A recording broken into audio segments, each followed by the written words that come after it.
Então, continuando, falando sobre a nossa terceira parte da aula de esmalte, da melogênese. Na primeira parte, a gente falou das características do esmalte, que a origem dele é epitelial, não conjuntiva. Então, portanto, a parte orgânica dele é de natureza proteica, nós não temos a presença do colágeno. Os cristais de hidroxiapatita, que são grandes e são bastante unidos. Os ameloblastos, que a origem dele é as células do epitélio interno, que vão se diferenciar em ameloblasto, e atualmente ele não é mais considerado um tecido, porque ele não tem vasos, não tem células e nem nervos, depois que esse tecido é secretado. E ele também não tem o poder regenerativo. A gente falou também, ainda na primeira parte, das propriedades, como dureza, elasticidade, cor, permeabilidade, a radiopacidade. E falamos também da composição, a parte orgânica, que é bem pequena, a parte inorgânica e a água também, que é bem pequena. A segunda parte, a gente falou dos prismas, da sua morfologia, que eles têm aquela forma de fechadura antiga, como eles ficam reunidos numa engrenagem, e a gente falou bastante das unidades estruturais secundárias, que no esmalte nós temos muitas, as estrias de Retzel, os tufos, os fusos, os sulcos, lamela, jade, periquimácea, esmalte nodoso, e deve ter mais alguns ainda, que eu esqueci agora. E agora, nessa terceira parte, a gente vai falar de como o esmalte realmente se forma e as suas patologias. Então, a melogênese, a formação desse esmalte, gênese é origem, início, né? Amelo vem de ameloblasto, que é a célula que secreta o esmalte. Ela compreende duas etapas. A primeira parte é a elaboração da matriz orgânica, né? Extracelular. A segunda parte, que envolve a mineralização dessa matriz orgânica. E essa essa mineralização é subdividida em formação e crescimento dos cristais e lá na parte final, quando acontece a remoção da matriz orgânica e a maturação desse tecido. Que depois de secretado, ele acaba não sendo mais, depois que o dente erupciona, né, ele acaba não sendo mais considerado um tecido. Então, a gente vai lembrar lá do que precisa acontecer para ver a síntese da matriz orgânica do esmalte. Lembram que ela acontece na fase de campânula, como vocês podem verificar, a figura abaixo da esquerda. É um germe dentário na fase de campânula. Então, a fase de campânula começa o início da diferenciação celular. Qual é a primeira célula que se diferencia? São as células da papila dentária em odontoblasto, porque o primeiro tecido secretado é a dentina. E depois o que acontece? Acontece em seguida a diferenciação das células do epitélio interno em ameloblasto. Para acontecer, lembrando também, para acontecer a diferenciação das células ectomesenquimais da papila em odontoblasto, lembra que nós temos que ter o fenômeno da inversão de polaridade. Então, as células do epitélio interno, que são cilíndricas baixas, com seu núcleo centralizado, se tornam cilíndricas altas, com seu núcleo no sentido oposto à papila dental. É isso que induz as células da papila dental a se diferenciarem em odontoblasto. E aí, para a gente ter a formação depois do esmalte, nós temos o que? A secreção dessa matriz orgânica da dentina. Quando a gente tem essa matriz orgânica secretada, o contato dessa matriz orgânica com as células do epitélio interno é o fator indutor para haver a diferenciação das células do epitélio interno em ameloblastos. Então, a melogênese, o ameloblasto, ele tem um ciclo também, como a gente viu dos odontoblastos. Primeiro nós temos a etapa morfogenética, depois nós temos a etapa de diferenciação ou organização, que aí tem um ameloblasto jovem. Depois a etapa de formação e de secreção. Formação ou secreção, né? Onde eu tenho um ameloblasto ali maduro, capaz de secretar essa minha matriz orgânica. Aí eu tenho a maturação desse meu esmalte, eu tenho a fase de proteção e a fase desmolítica, que a gente já vai ver cada uma dessas etapas. Então, a etapa morfogenética é aquela que é considerada ainda até a fase de capuz. quando nós temos a formação do órgão do esmalte, como está mostrado aqui na figura, sendo que as células do epitélio interno são as células que irão, né, pré-ameloblastos ou células do epitélio interno. Depois, quando ocorre na etapa de organização, já é aquela etapa que acontece o fenômeno de inversão de polaridade. Aí sim, eu já considero, já aconteceu a diferenciação das minhas células do epitélio interno em ameloblastos jovens. Isso acontece justamente na fase de campânula. A terceira etapa seria a etapa de secreção, né? Então, o meu ameloblasto já é uma célula diferenciada, já é capaz de secretar a minha matriz orgânica do esmalte. Então, a gente consegue ver que dentro do citoplasma do ameloblasto, dentro da célula do ameloblasto, nós começamos a verificar a presença de vesículas em forma de grãos, e esses grãos são os precursores da matriz orgânica do esmalte, mas intracelular, dentro do ameloblasto. O que o ameloblasto faz em seguida? Secreta, libera esses grânulos para os espaços intercelulares. Então, aquele conjunto de células está liberando os grânulos para fora da célula, certo? Formando a minha matriz, dando início à formação da minha matriz orgânica do esmalte. Nós temos que perceber bem que a natureza essa parte orgânica é constituída de proteínas. Lembra que a gente falou no começo? Enamelinas, tufalinas, parvobamina, esses nomes bem estranhos. Porque nós não temos a presença do colágeno. Isso é importante a gente saber, porque colágeno a gente tem quando são tecidos de natureza conjuntiva.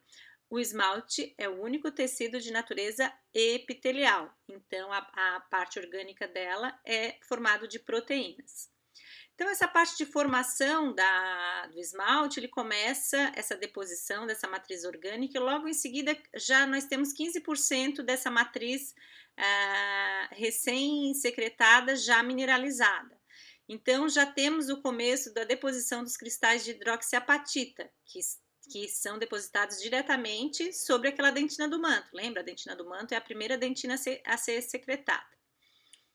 Uma outra coisa que começa a acontecer, vamos primeiro, olhem esse esquema aqui embaixo nessa figura. Vocês estão vendo o rosa, que é a minha dentina do manto, essa primeira faixa quadriculada, que é o meu esmalte secretado. Então, aqui em verde, nós temos o ameloblasto, que é a célula que secreta o esmalte. Vocês podem notar que as primeiras células aqui da esquerda, elas estão retas na sua borda ali, né?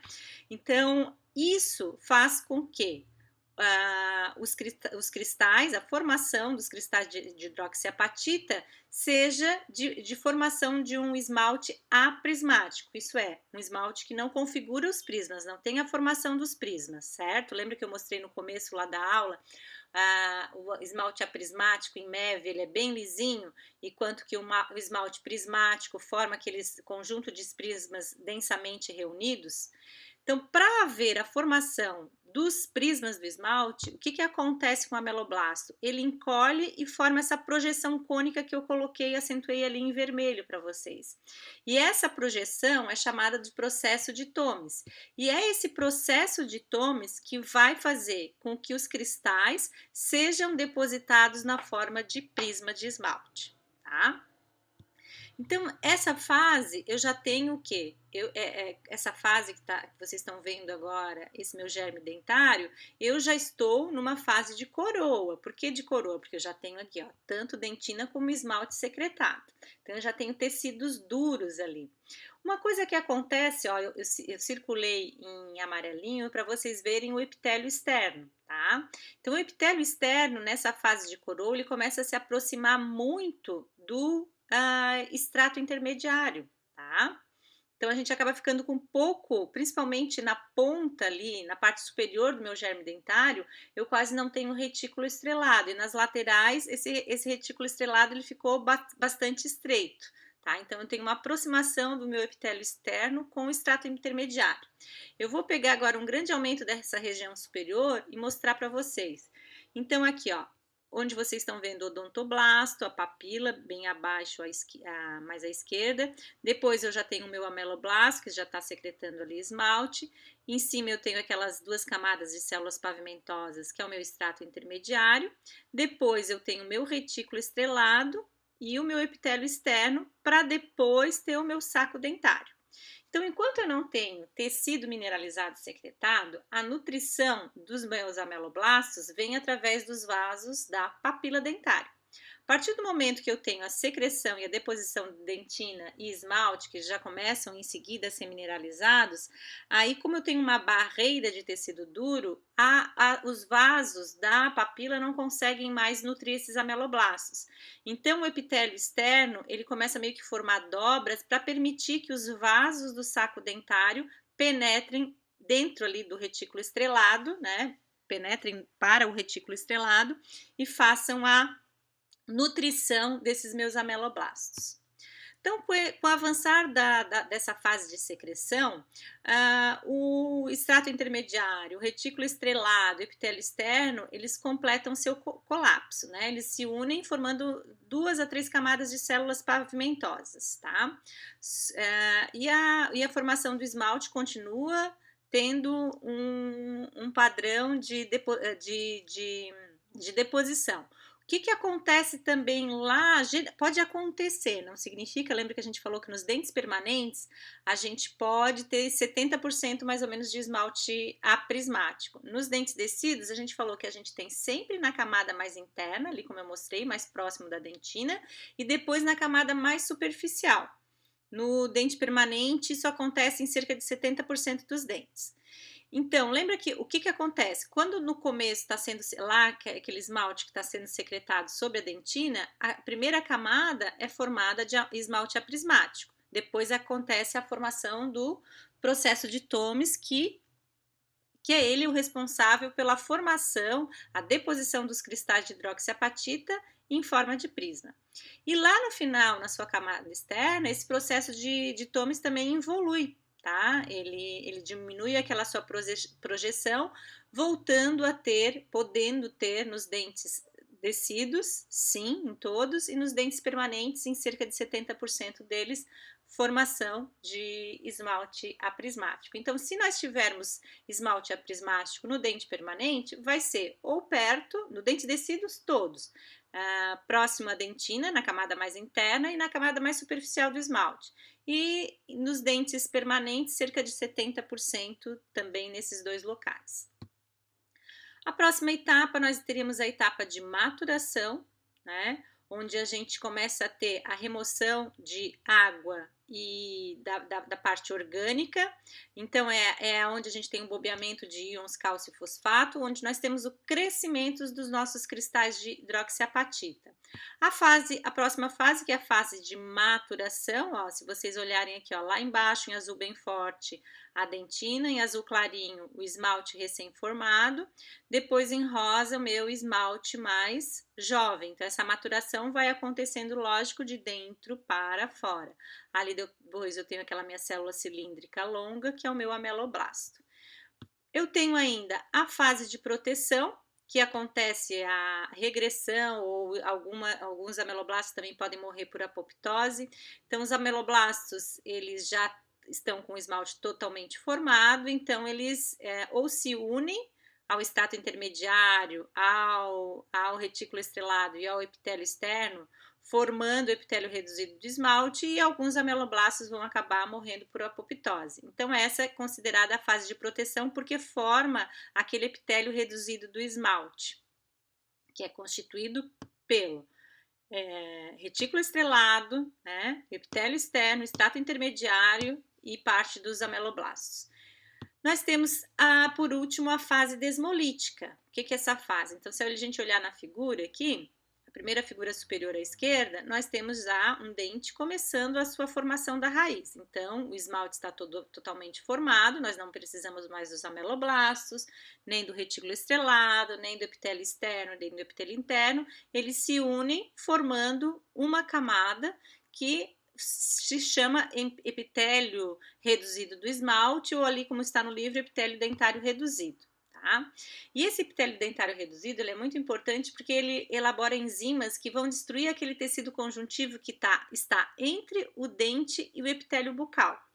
Então, essa destruição, essas enzimas provocam a destruição e facilitam, né? Existem outras também questões que a gente vai ver mais à frente, principalmente eu vou falar lá na pediatria para vocês, de fatores que interferem ou que ajudam, né? Que são vários fatores que ajudam a erupção do dente. Então, não é somente nós termos o epitélio reduzido. Às vezes, se a gente tiver a degeneração muito prematura desse epitélio reduzido, a gente pode ter problemas na erupção do dente, mas lembrando que não é somente o epitélio reduzido do esmalte que é capaz, né, que ele não é o único fator que faz com que o dente erupcione, tá? E a gente sempre finaliza a aula falando das patologias. Então, eu posso ter uma hipoplasia de esmalte, posso ter uma amelogênese imperfeita e um tumor mais comum de acontecer, que é o ameloblastoma. Então, a hipoplasia, quando a gente tem esse manchamento do esmalte, porções mais brancas, mais opacas, né? Que podem chegar, às vezes, até provocar algumas, como nessa foto ali dos pré-molares, leve fissuras ou sulcos. A gente tem a amelogênese imperfeita, se vocês olharem nessa foto, vocês vão ver que só temos esmalte aqui nesses incisivos centrais, somente lá na parte cervical. Na área intermediária, no terço médio, no terço incisal, esse esmalte já se destruiu, porque esse esmalte tem uma amelogênese perfeita, tem essa cor mais amarelada e esse esmalte defeituoso. Olhem só que aqui está deixando dentina exposta no meio bucal, e essa dentina, se não for protegida, ela vai começar a ficar amolecida, tá? E o ameloblastoma, que é a proliferação neoplásica das células da lâmina dentária dos pré-ameloblastos, que formam este tumor que comumente acomete o ser humano. É o mais comum de ter uma prevalência maior. Então, era isso que eu tinha para falar para vocês sobre o esmalte. Boa semana de estudos!